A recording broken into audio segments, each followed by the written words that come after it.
তো বন্ধুরা দেখুন আবার নতুন একটি মিনি ব্লগ নিয়ে চলে এসেছি।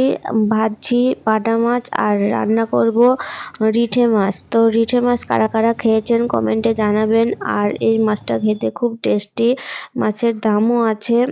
আর মাছটা সচরাচর খুব একটা পাওয়া যায় না। বড় বড় মানে হাটে বাজারে বড় বড় জায়গায় পাওয়া যায়। আর খেতে তো খুবই টেস্টি, প্রচণ্ড তেল থাকে যেটা সবচেয়ে খারাপ।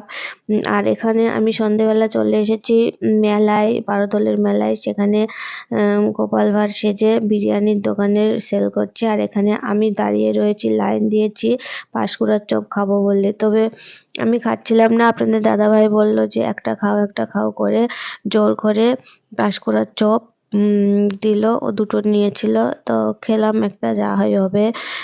তো এখানে শেষ করছি।